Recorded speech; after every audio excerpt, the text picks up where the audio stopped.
Halo sahabat Selka, kita kali ini mau ngebahas mengenai isi freon itu harus seberapa lama sih, seberapa sering kita harus isi freon untuk AC kita. Nah, banyak oknum-oknum yang membuat kita tuh khawatir, tapi di sini kita akan edukasi bahwa isi freon itu seberapa seringnya. Nah, kalian harus tahu. Tapi sebelumnya jangan lupa pada like, subscribe, dan komen, dan nyalain lonceng buat dapat update terbaru dari Selka.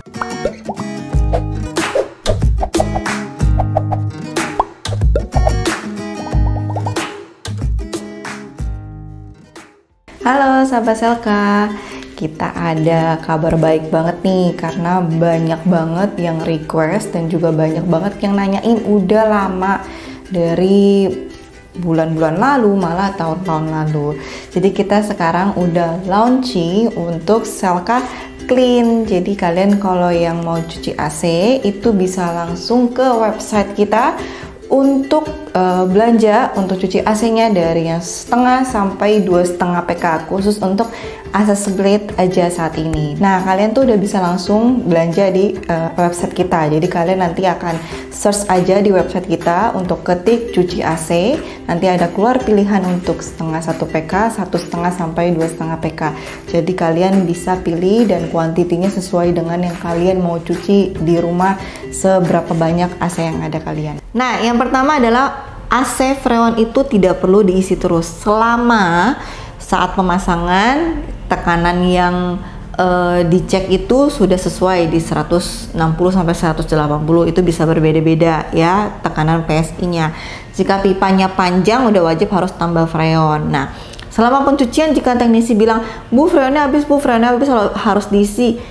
Itu selama pipanya nggak bocor, nggak mungkin itu freon berkurang gitu. Dia akan keluar dari mana kalau misalkan bukan dari bocor pipanya atau bocor dari unitnya.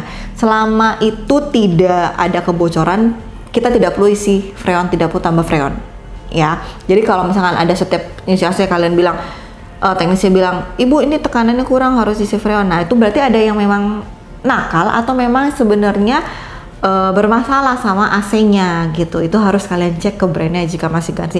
Tidak garansi pun, jika kalian mau lebih percaya boleh ke toko yang kalian percayai atau boleh langsung ke brand juga dicek apakah benar AC kita bermasalah atau tidak ya. Jadi nggak perlu diisi. Dan kalaupun misalkan selama lebih kurang 3 sampai 5 tahun pun juga berkurangnya sedikit gitu loh, bukan yang langsung habis gitu. Kalau habis tuh namanya bocor di pipa. Tapi kalau cuma berkurang sedikit itu biasanya memang menguap kan, namanya freon. Tapi itu paling dikit banget dan itu jangkanya panjang, hitungannya tahunan, bukannya setiap bulan kalian nyuci tapi malah harus tambah freon.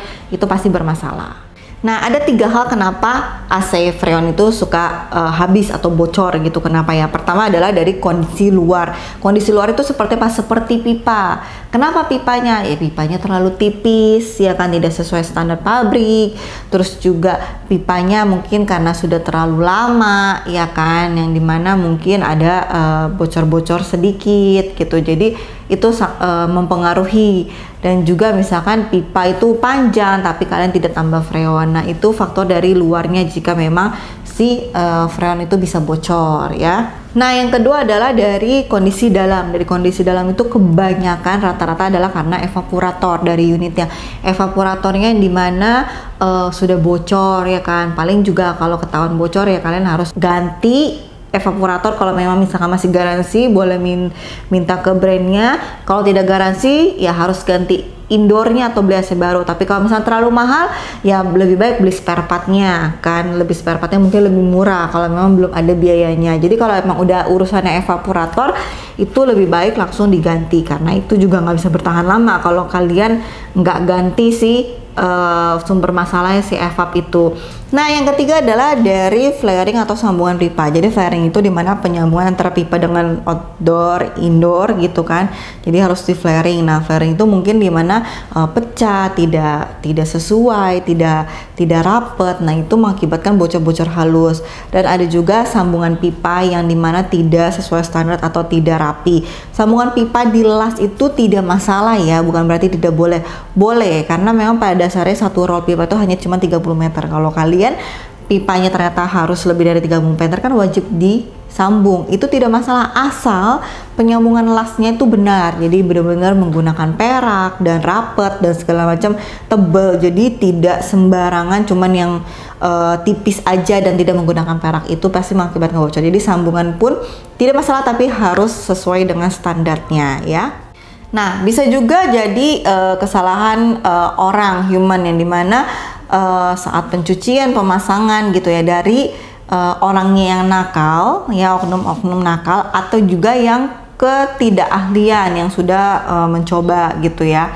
Jadi dia sebenarnya memang belum terlalu ahli, tapi dia mencoba masangan akhirnya kurang baik dalam pemasangan, kurang rapi, akibatnya bocor. Nah, saat pencucian makanya di kita itu selalu saat datang sebelum melakukan pencucian kita akan mengecekkan dulu tekanan si friend itu. Jadi tekanan PSI-nya apakah normal atau tidak. Kalau misalkan bedanya hanya 10 sampai 30 PSI, itu paling karena kotor. Jadi setelah dicuci itu akan balik normal. Tapi kalau misalkan sudah di atas 50 PSI, itu rata-rata memang AC-nya sudah terjadi kebocoran. Baru kita infoin ke customer, Bu, ini awalnya memang sudah ada kebocoran. Jadi pas nanti kita cuci, jika masih dites ada kekurangan tekanan, berarti memang bocor ya Bu, jadi harus tambah freon gitu. Jadi customer lebih percaya.